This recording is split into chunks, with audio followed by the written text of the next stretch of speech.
You're listening to the GeekCast Radio Network of podcasts. Cliff Jumper, commence countdown. 5, 4, 3, 2, 1. The Transformers, more than meets the eye. The Transformers, more than meets the eye.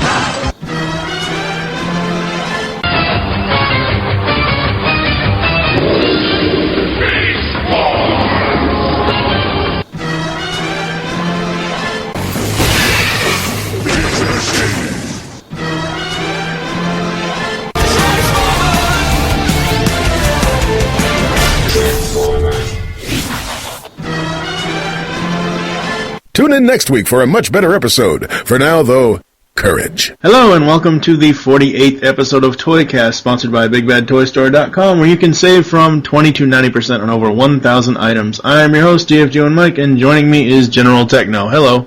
Hello there. How are you? I'm pretty good. Yourself? I'm pretty good.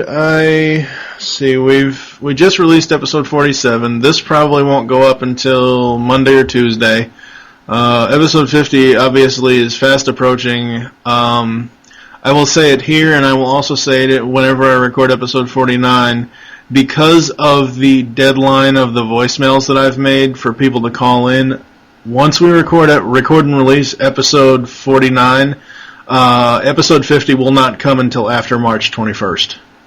That's perfectly fair. It may not come until April. I don't know yet. It depends on how many people call in. Right now, we've had one call in for that so far. And as far as the call-ins, basically what we're looking for is, if the fans want to call in and wish us a happy 50th episode or having 50 episodes of this show, or if you want to do a toy review, that's fine. There's no real time limit because, last time in episode 25 I said, keep it under a minute. Well, a lot of people tell me, I don't know if I can even talk for a minute. So just, as long as you don't I would say don't go over 5 minutes, obviously. But, you can send the MP3 files to tfg1podcast@gmail.com, or you can call the voicemail number 502-526-5821. Deadline is March 21st. Sounds reasonable enough. Yes. You could always just slow down releasing the 48 and 49 if you're concerned about catching up quickly. Well, no, hell, I'm actually surprised that we've actually gotten to the point where we're almost at 50 episodes, because for a while there, I had backlogged episodes 39 to 43. Episode 39 to 42, those weren't released right away like normal, so I think what I'm probably going to do is once, after episode 50 is released, I will start doing more backlogging, getting, not really running out of toys, but not releasing them all at once. Like, I have a crap ton of toys I can talk about now. Right. Because I've gotten all the Mighty Mugs, and, well, not all of them, but I've gotten a lot since when I first started the show, where... fucking Silverbolt, you drunk bastard. But yeah. Which Silverbolt, G1 or Universe? Beast Wars Robot Heroes. Oh, cooking with Silverbolt. I hate that. I hate this figure. The easy way to look at it is think about it as if you've ever read Shane's comics on TFW 2005. For a while, well before this figure came out, he did a little segment in his photo comic called "Cooking with Silverbolt," where Silverbolt would essentially be arguably insane TV show chef. Mm-hmm. And yeah, the figure works perfectly because it looks like he's holding 2 chafes of wheat. Yeah, these aren't even knives or swords or anything. They look like 2 giant leaves from the Amazon jungle. Mm-hmm. I know what they're supposed to be, but they're not a very good likeness of them. No, not at all. Oh, crap. I assume you saw those Iron Man, that War Machine that you linked to the other day or whatever, the Mighty Mugs one? I have it. You got that. Sweet. You didn't see the picture? Okay, I didn't realize it was yours, I think. So. I thought you just posted the picture, that's all. So. Oh, when I mentioned Jon Favreau? No. No, that's mine. Cool. Let's see here. Because it's a nice looking figure. But yeah, he is pretty awesome. Michael Wilson asked me if the guns were interchangeable with other Mighty Mugs like Megatron, and no, they're not. The holes are different. Yeah, that doesn't surprise me. And it doesn't matter either way, because why would you want them to be interchangeable? Oops, that's maybe you could put fusion. Hold on. No, I've got the video up for you, but I forgot I left it on Zoom. Only reason I could think of is maybe if you wanted fusion cannon on War Machine's shoulder. No. But yeah, that looks like a really nice figure. No, the fusion cannon wouldn't fit on War Machine's shoulder. The reason being because look how deep the hole is. Now, yeah, it's pretty deep. Megatron's hole is not that wide because this is. Oh yeah, I see. Well, no, this is War Machine's Gatling gun. Mm-hmm. Okay, I tried putting this on Megatron, and this part here, the little peg here, sticks out halfway. It's like I don't know. I'll show you later. Shouldn't that mean it's possible to put the fusion cannon on War Machine though? Fuck it, I'll go get Megatron. Let me see. No, I don't think so because the Megatron peg is too small. Okay, just because if it's too small, then I think it would still fit in. See, look at the Megatron peg. Yeah. That's way too small. And see, look at Megatron's hole. Right. The hole is too shallow. So if we put...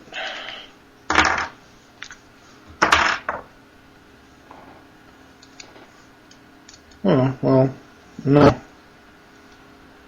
It's barely in there. It's not even gonna... If I touch it, it's gonna move. I mean, the peg is just sitting there, so no, it won't. Okay. Still, you can kind of get pictures of it, so it's not all that bad. Yeah, but, I mean, again, why would you want, I mean, I don't see the appeal of having War Machines, or having Megatron's fusion cannon on War Machine. I just don't see the appeal to that. And the other thing I meant to mention, well, I don't know if you've listened to it yet, it's out, but I meant to mention in episode 47 that, because I kind of just talked about War Machine. He wasn't the toy that I reviewed, obviously, because I'm doing a Robot Heroes thing. But, what the hell was I going to say about it? Oh, his head. It turns very well with having the weapons there. At first I thought, wait, nice. They're going to put weapons right next to his giant friggin' head, and it's not going to turn. But it actually does turn very well. Well, that makes sense. It's a cylinder, so just based off simple physics, it makes sense that it would turn no problem, because it's just a cylinder. There's no right, but the other thing... the thing is, if you have, say... Oh, I'm trying to think, because you only have the Deceptor... Oh, Soundwave. Yeah. Soundwave's arm, same thing with Megatron. Well, not Megatron, but the thing with Soundwave's arm, when you have... Obviously, this is Megatron, but when you have Soundwave's arm up like this, his gun comes right here to his head. That's true. So it's like, it does. How are you going to do... when you look at War Machine, you're thinking, holy crap, his head's not going to turn whatsoever. But it actually does. Okay. Cool. So yeah, he's very, very, very cool. Move the Robot Heroes out of the way here. Oh yeah, and here's this one. Best one ever. I kind of regret passing on a lot of those G1 He's too damn small, though. That's the only thing. The picture that I have, it shows him as being ginormous. And, of course, I know they're Robot Heroes. They're meant to be small incarnations of the characters. But when I got him, I was like, wow, this is tiny. Yeah, most of my Robot Heroes, I've got... Of the G1 Robot Heroes, I've got all the Beast Wars ones that I saw come up here. But I think that all the only ones I don't have are Cheetor and Tankor, the Beast Machines ones, out of the ones that got released in North America. Right. But Out of the G1 ones, I think the only ones I actually have are Blitzwing. I've got Shockwave, Grimlock, Blitzwing, and Hound, and I think that's it for those. So Yeah, I've got... I've got a whole ton of the movie ones, but... Yeah, the movie ones I don't like. And it's not just me not liking movie toys. Yeah. I just don't find them cute. I've said this plenty of times before. Give me G1 Robot Heroes Ravage over Movie Ravage any day, because Movie Ravage is nothing but a shit brown piece of toy plastic. That's just my personal opinion about that toy. That's fair enough. Although, personally, I think that the standout for the Movie Robot Heroes standout is definitely this guy, I think. Who? Just the Fallen that comes in the 5-pack. Because he's giant, and he's a cute version of the movie Fallen. I don't really care for... it's nice that he's larger than... He's like twice as big as the average robot hero. Yeah, but still, I don't know how you can make movie design cute at all whatsoever. It just doesn't work for me. Fair enough. But yeah, actually, it's funny you mentioned Hound and Blitzwing. I'm going to probably do a ToyCast at some point. I don't know which episode I'm going to do it yet, but where I have whoever I'm going to have on this episode, we're actually probably going to talk about 3 toys each, because I'm probably going to tie the G1 Hound and Blitzwing Robot Heroes in with my G1 Blitzwing that I have. Oh, cool. So, because I may just do it as a comparison. I may just do the Robot Heroes as the discussion, and just do the G1 Blitzwing as a comparison, and then fair enough. Talk about him in I don't know, whatever. So what's been going on with you, sir? Not much.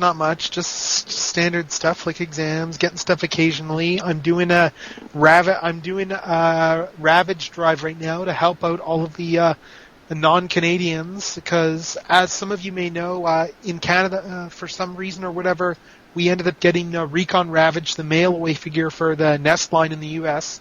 We're getting him as a Toys R Us store exclusive instead, and he's hit retail now. He's shipped it's cases of just Ravage, so he's showing up in pretty good numbers when he does show up. Yeah. And yeah, I'm just helping out a bunch of people south of the border and getting them some Ravages, so that they don't have to get all those toys and jump through the hoops and get the Bumblebee Soundwave 2-pack. So I've got 3 Ravages sitting in shoe boxes waiting to get wrapped up and sent out. Right. Yeah. I don't know. I'm really, really hesitant on the repaints of Revenge Ravage, because I like the first one because it's black, obviously. I like the first one because it does have a purple eye, because my 2 favorite colors are black and purple. The repaints that I've seen, they just don't do it for me, so I doubt that I'll be getting Recon Ravage. Honestly, the purple eye is my least favorite aspect of the original Ravage, because he had a red eye in the movies.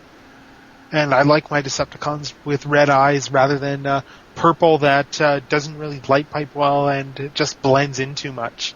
Whereas compared to a bright red of some sort. So I actually have some red paint I added to his eye to rectify that a bit. Some red Gundam marker paint. Yeah. But I guess I'll hold off mentioning much about Recon Ravage, because I'm going to discuss them a bit more once we get the main part of the show underway. But yeah, not really that much else going on, I don't think. Another thing I should probably do is I want to just give a quick shout out to Twitter user Malunas for getting his hands on both of the Toys R Us exclusive RC and Ratchet animated figures for me. Lucky bastard. Well, I've sent him a bunch of stuff with. I meant get me stuff. So. Yeah, no, I meant just the fact that he found them. Yeah, I know. Bastard. It's lucky indeed. Hopefully I'll have those in a few weeks. So that'll be a very nice thing indeed. And thanks again to him, because it doesn't. I figured that we'd probably get those, but given we've gotten Ravage and I'm very skeptical at this point that Canada's going to see those animated figures, given we got the Ravage instead. Well, the thing is, you guys whenever I have you and Proto Man on the show, you guys always, and it's it's dead on, but you guys always complain about the shipping costs to and from Canada or whatever. And that's probably why they released it as a Toys R Us exclusive for you guys, so you wouldn't have to worry about the mail-away thing.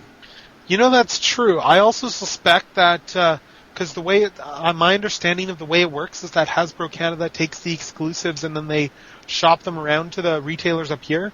It might just well be that Toys R Us Canada had no interest in animated exclusive, and they wanted something movie-related instead, so Hasbro thought, we can kill two. Hasbro Canada thought, well, we don't think we can pull off this mail-away promotion, so let's kill two birds with one stone and make these available in Canada, because everyone's eating up movie stuff like addictive candy or crack cocaine. Not me.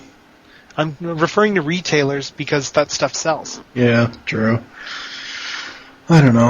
All right, who are you going to be talking about? Well, I've got a couple things I want to touch on, but I'm mostly going to talk about one particular figure, and that's the Recon Ravage mail-away exclusive that, as I mentioned, is available through Toys R Us Canada to Canadians at just retail, and it's going to be a mail-away in the Nest promotion where you get the Bumblebee 2-pack and 2 other Nest figures and collect all those stickers, and you've got yourself a Ravage if you send in the shipping money.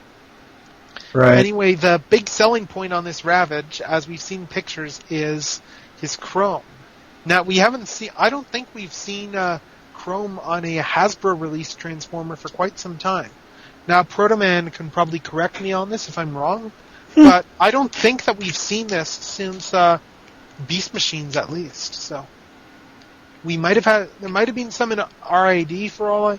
Actually, no, wait, there is some in RID because my Omega Prime has some chrome on him. But yeah, I think the last time we saw chrome in a Transformers line in North America was the, excluding any masterpieces or anything of the sort, was the RID line. So it's been a while. And the chrome here is, in a lot of the pictures early on, it looked kind of haphazard, people thought, right. And the biggest complaint that people have had, which I don't disagree with at all, is that his back legs aren't chromed, whereas the front legs are. But right. When you actually have him in hand, the first thing I noticed was just, holy crap, he has so much more chrome than I first thought from initial pictures. Because he's really, they really did a very good job in chroming him. He's got, in terms of chromed parts, you've seen the pictures I posted on, if you want to see some pictures, I posted a bunch on my TwitPic account. Mm-hmm. But he's got the whole back shell there, the separate piece that screws over top the back, that's chromed. The front legs are chromed. The insides of the upper front legs are also chromed. You can't see that at first, but because the outsides are painted, are black plastic with painted red. The bottom jaw is chromed. The little wings that fold out for his re-entry mode are chromed. The guns are chromed, and also the pieces that his rear legs are attached to that let the legs shift for when you transform him. Do you know what I mean there? Yep. Those are also chromed as well. So cool. He's got a lot of chrome on him.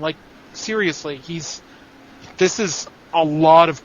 I don't think we've seen this much chrome on a Transformer since, the Transmetals line. Mm-hmm. In terms of...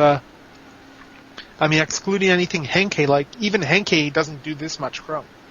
Unless they might have done as much on the Galvatron, actually, but it's still a lot of chrome. That's why I'm trying to drive home. And the chrome accents paint scheme, which is black with a bunch of red, and some of the red being faded red, a gradient of red rather than just straight on red. So it looks really cool in that sense.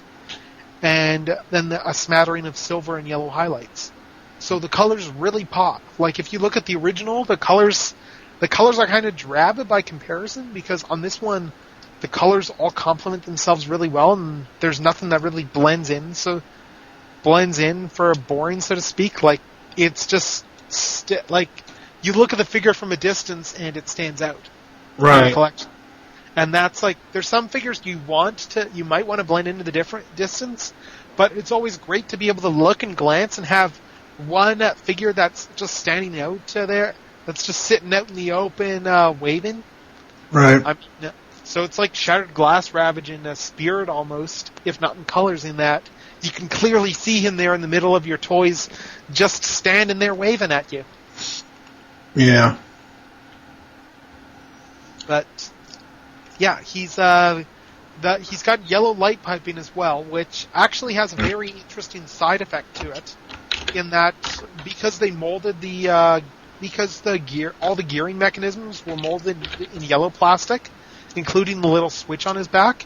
Mm-hmm. Because it's clear yellow plastic, that means you can see through it, unlike the purple clear plastic on the original Ravage. Right. So you can actually see the little gears in there move when you open and close his head. So you can see like kind of like his working one-track processor. Mm-hmm. And yeah, I mean, it's a very nice deco, just as posable as the original. I did transform him to alt mode just to see what it looked like on a whim, and alt mode also looks really nice because he's got a lot of chrome showing in alt mode. Mm-hmm. So a lot more chrome than not chrome showing, it almost seems. So he looks really nice in alt mode. He looks nice to pose. The red stands out well. And for those of you who are Voltron fans, it sounds like this figure's color scheme was modeled after the Black Lion from Voltron. Yeah. And I lack the nostalgia factor for Voltron. I know what it is. I didn't grow up on it, though. But it's a very nice color scheme. The red and black go really well together, and the chrome just makes it shine and stand out brilliantly. The weakest part about this figure is the gray plastic. And I honestly think that the reason that they did that was because that plastic is likely on a different sprue than the stuff that they chromed. Right. All the stuff they chromed was originally black plastic, I believe. Mm-hmm. So it was probably on its own sprue, so they just said, let's just chrome all of this stuff here. Right, yeah. But yeah, it looks really nice. And there's something else I want to touch on as well briefly, but I'll just let you do your stuff first. No, you can go ahead. That's okay. fine. Okay. But I also want to touch on something else I got today that's not Transformers related, but it's also pretty neat. For those of you who are into getting Japanese collectibles and stuff, there's a number of the stores online that have sales on right now on different figurines and such, and I took advantage of one of those through amiami.com. They're a Japanese store, and they had like a sale going on, as well as 50% off EMS shipping. And I got something that was on my list of things to pick up for a while, which is the Revoltech Yoko figure from Gurren Lagann. It's the movie version of the figure, and it's in their Fraulein series, which is basically just different, anime girls sort of thing. Right. Anime shows. And yeah, I'm very impressed with this figure as well. I mean, it's the first time I've had a Revoltech that isn't a Gurren Lagann robot, and it looks pretty good. She comes with a lot of accessories. She's pretty posable. She's got, it's the movie version, so she's got an alternate hairpiece, which represents her hair let down, as we see in one scene, as seen in one of the scenes in the movie. Mm-hmm. And yeah, she's almost got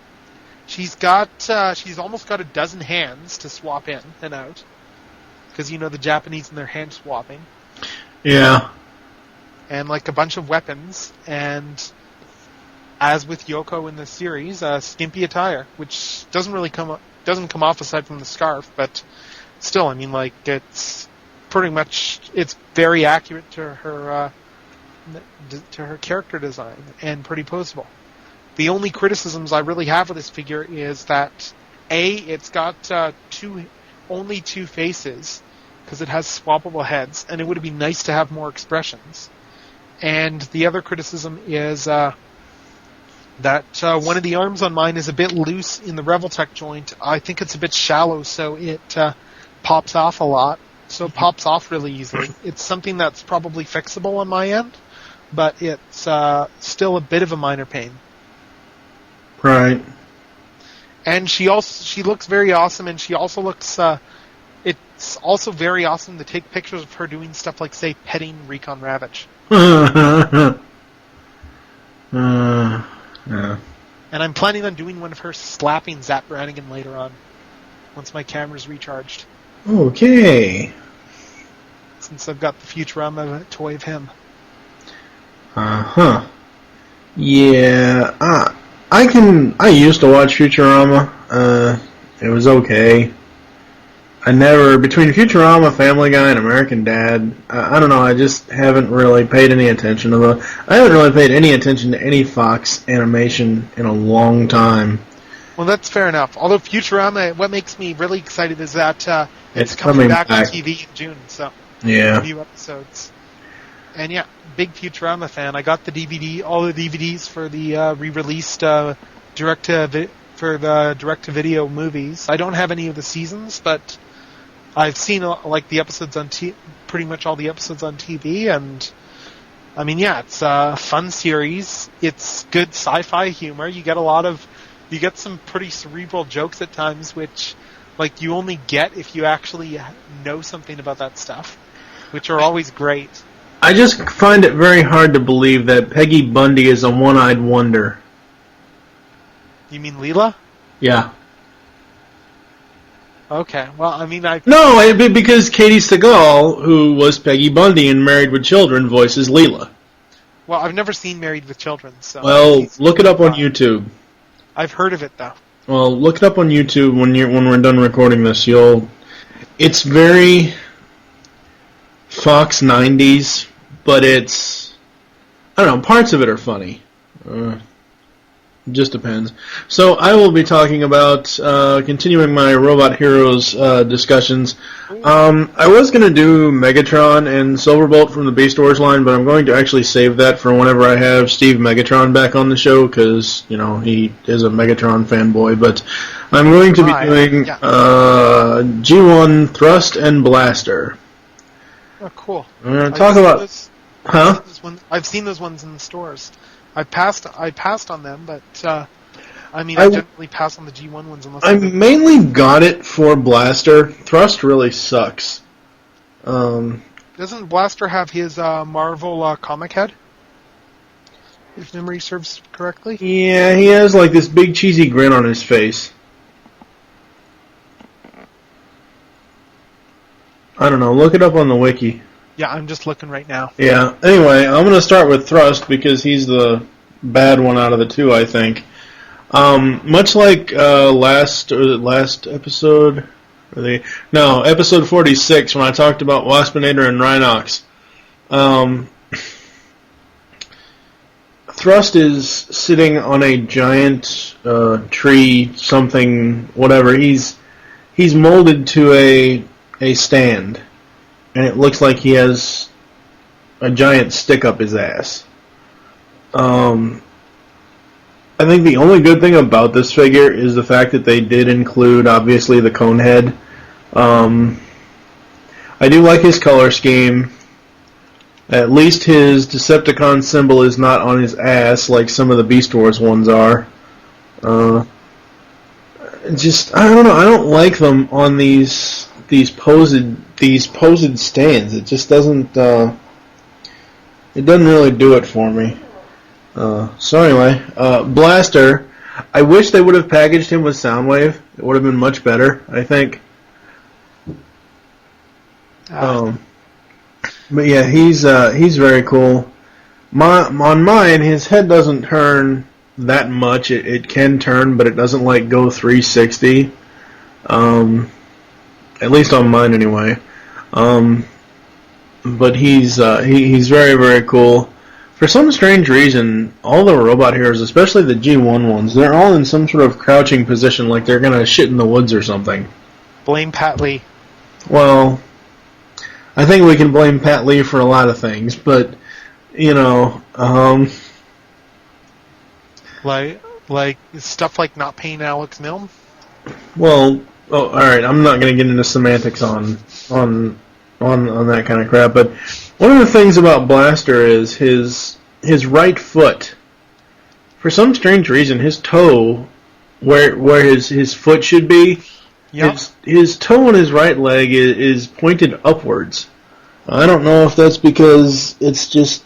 Oh, I know why. It's kind of like he's standing on his tiptoes. Okay. Okay, yeah, that makes sense. Yeah, it makes sense. It makes sense seeing him once you have him, standing on the desk, but just holding him in your hand and looking at his right leg. It looks like, holy crap, his foot shouldn't bend that way. Yeah, I'm just looking at him in these press photos here, and like that's what it looks like it's supposed to be.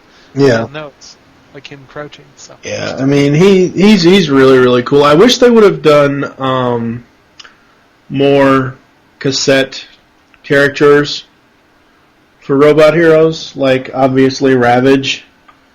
And I mean, I'm not really going to talk about Ravage in this episode because I'm actually saving him for another episode, but I mean, he's not one of these ones where it's, oh my god, he's on a stand. He's not. He just, his hind legs make up a more solid base for him. But anyway, I do wish they would have released more cassette characters like Ramhorn or Steeljaw or some of the other animals. Not really Eject and Rewind. Well, to be fair, I mean Ravage and Laserbeak are easily the most famous cassette, and Rumble and Frenzy are easily the most famous cassette characters, especially because I mean, well, Laserbeak and Ravage were the first ones, so everyone knows who they are. Actually, no, you're incorrect. Well, wasn't Laserbeak the first one that showed up in the series? No. It was Buzzsaw. That's Buzzsaw on, seriously, that's Buzzsaw on Cybertron? I'd have to go, you talking about in More Than Meets the Eye? Yeah. I have to go back and, okay. I'm pretty sure that, I'm talking about that, like Laserbeak and Ravage were the first ones that premiered on the cartoon. Oh, right, yeah. And, then Rumble was, I think Rumble has his following simply because he wasn't handled as a cassette. He was handled as another character who happened to go inside Soundwave's chest occasionally. Yeah. Yeah. But, overall, I really dig the Robot Heroes. They are nice little mini incarnations of characters that we know and love.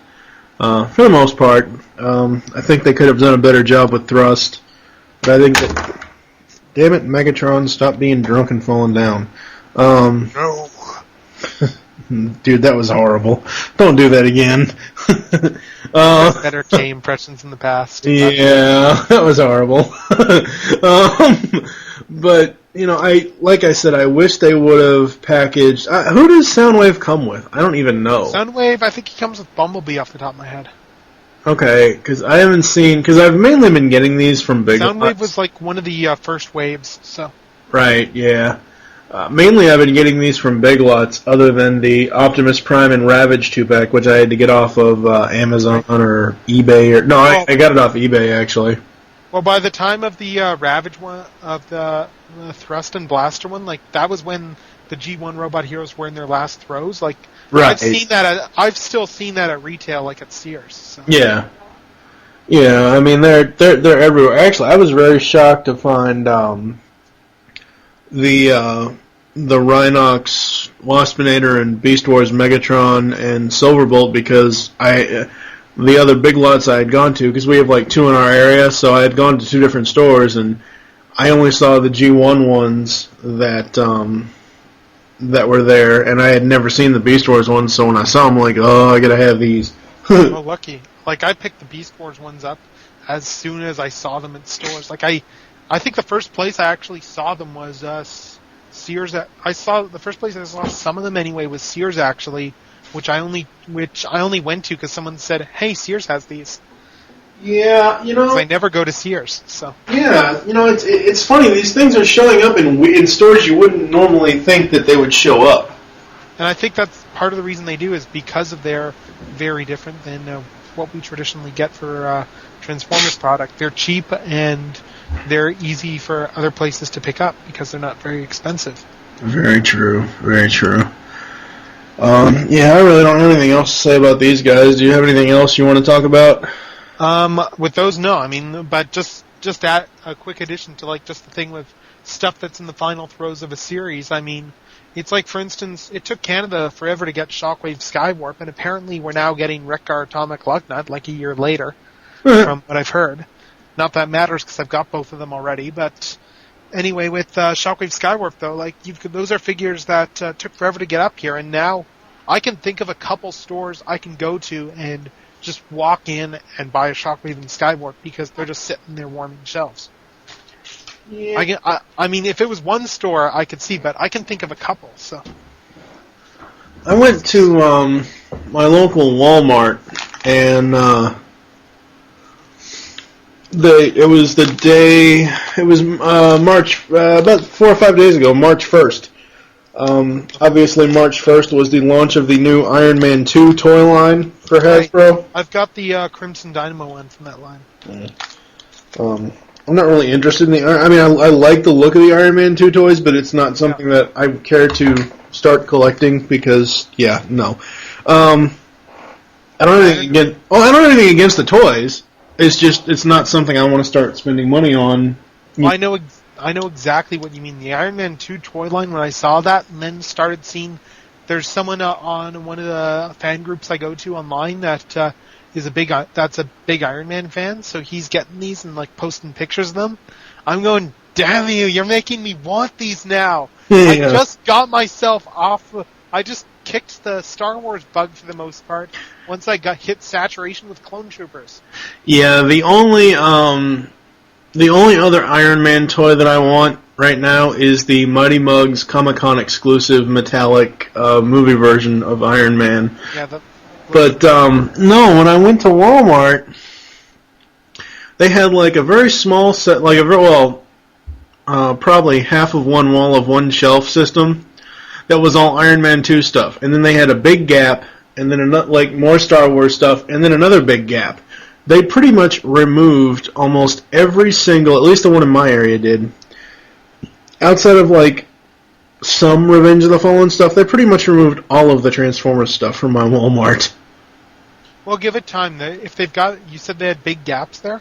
Yeah. That probably just means that they're restocking inventory. Oh, I know that, but I don't know, it's just disheartening to see toy shelves empty. Oh yeah, I tend to see that more at Walmart than other stores though, because Walmart does that. Sucks. Walmart empty. I've noticed that Walmart will let shelves empty before they get more stuff in, whereas Toys R Us, because that's what they do, like, you never see shelves quite as empty at a Toys R Us because they're always restocking. Yes. Yeah, speaking of Toys R Us, Masters of the Universe are going to be put back into Toys R Us stores soon. The DC Superman versus He-Man for some inexplicable reason? Well, the reason why they're doing it, if you look at, if you go over to popculturenetwork.com, it's the home of That New Toy Smell, which is a series on YouTube. Okay. With Pixel Dan and Duvall and Dirt. Oh man, what's the other guy's name? Killin, Scotty Cash, those guys. They, Pixel Dan is a huge Masters of the Universe fan, as am I. I saw his review of the Superman, He-Man, and the Lex Luthor Skeletor 2-packs. The reason why Mattel did this was, number one, Dan thinks that, it was kind of like, hey, we're going to get Masters of the Universe back in stores. Because for a long time now, they've just been where you can buy them online. They're actively on toy shelves. And it's combining their two biggest universes, the DC Universe toys and the Masters of the Universe toys. The Skeletor for this one looks amazing. It just does.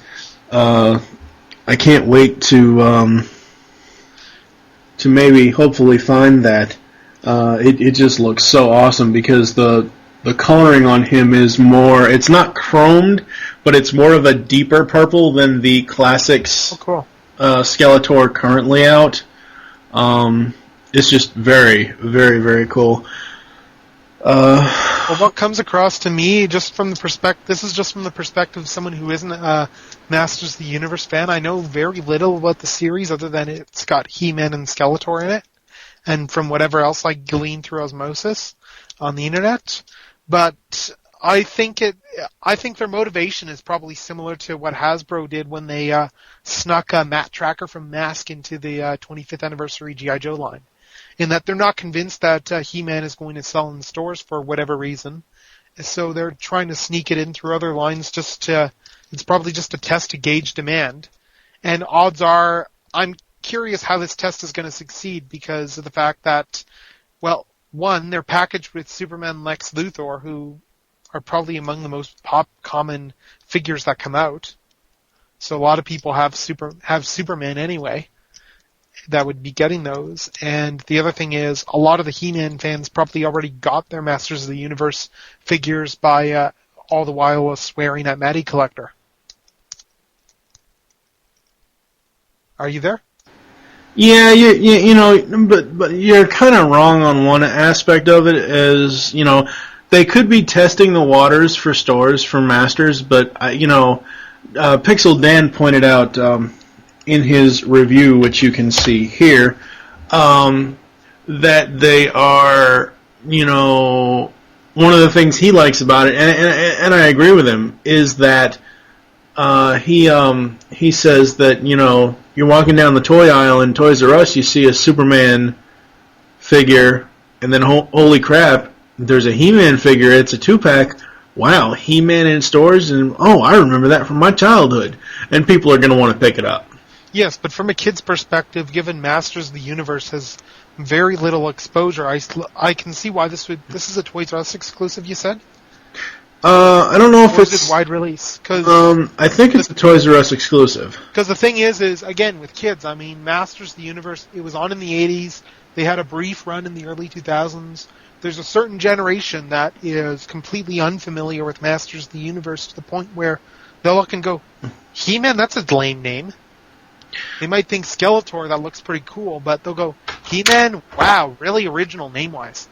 Well, the thing is, though, the Masters of the Universe Classics line it's not aimed towards kids. It's aimed, it's aimed towards us collectors.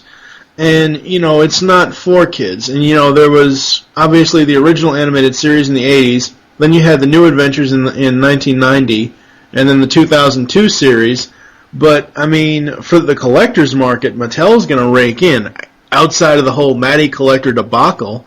And like I said before, I agree with Pixel Dan when he said that, he thinks that, a lot of people that are going into Toys R Us, maybe say you're, I don't know, a 30-year-old guy going in there looking for a toy for your niece or your nephew, like say you're looking for a Transformer toy or something, and you happen to go down this aisle and you see a Superman and a He-Man, you're like, oh wow, I remember that from my childhood. That's the whole aspect of it. It's not eerie. It's not like, say, Transformers RPMs or not PowerLink. Crap, what the hell the new crap. I know what you mean. Power Core Combiners. It's not, those are geared towards children. These are not. These are geared towards collectors. I guess, honestly, I come from the school of thought when it comes to toys. Being a collector who's now an adult himself, I suppose, I still generally have the philosophy that toys should be made for kids. And if you're a collector who likes toys, odds are you've got a child. Odds are, I'll admit, I've got a probably more childlike tendencies in some regards when it comes to toys. So obviously that type of stuff is going to appeal to me. I'm just of the opinion that ultimately, if you want growth in that kind of industry, you target the kids and you pick up the collectors as the detritus.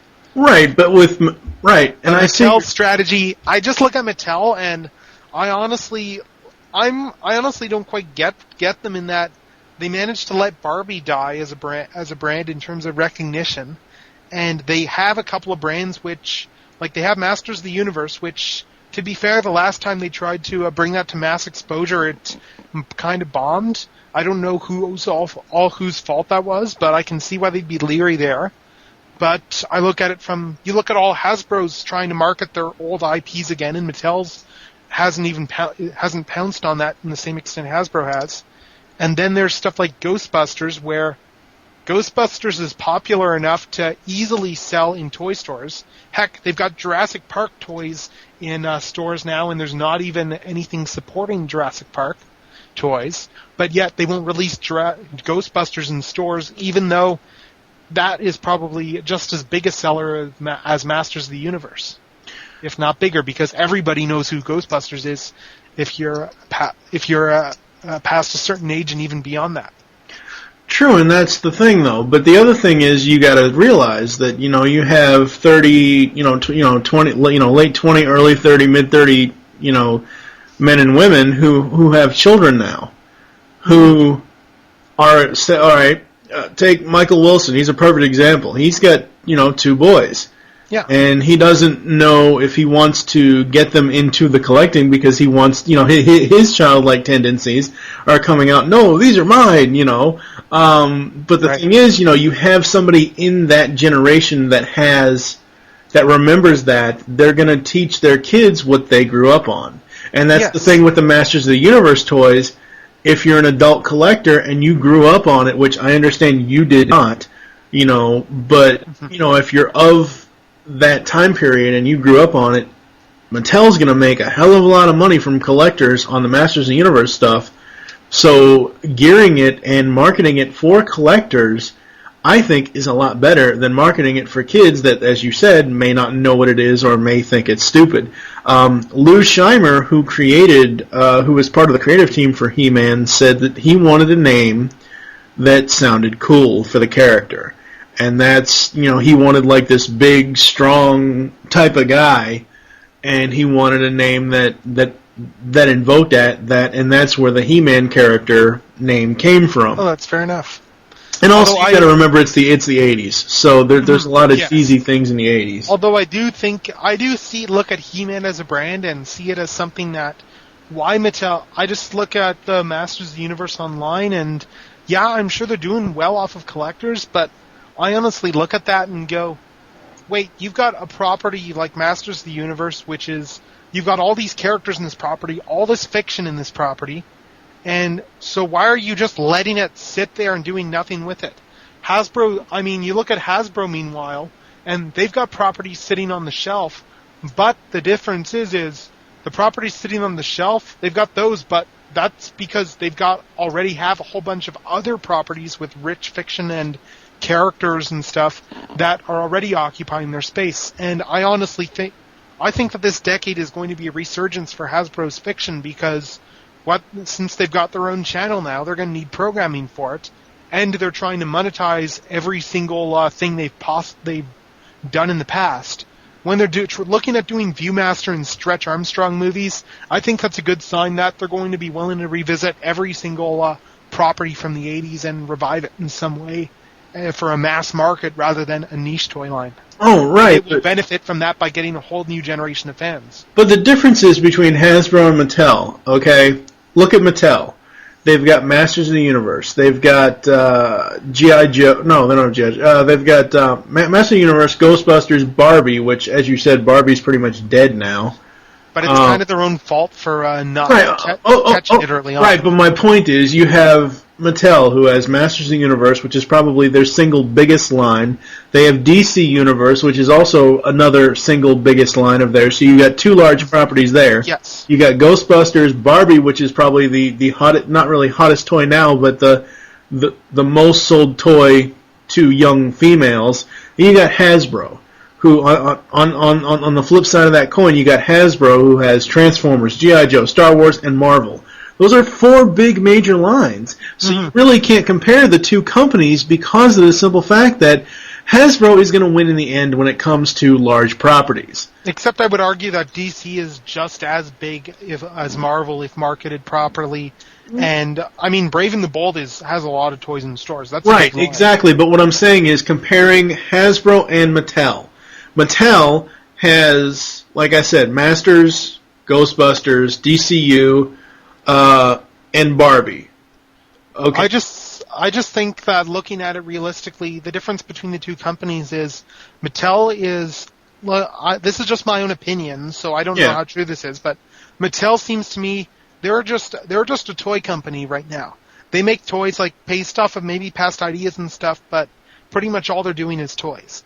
You look at Hasbro. Hasbro's looked and they've said, look at all this fiction, look at all these properties we own, but we own all these properties, but we want to have stuff that's just as strong so that we don't have to pay any licensing fees on really strong properties that sell well. Right. So they don't want to be beholden to them. So as a result, they've developed, like, they're heavily involved in Transformers fiction.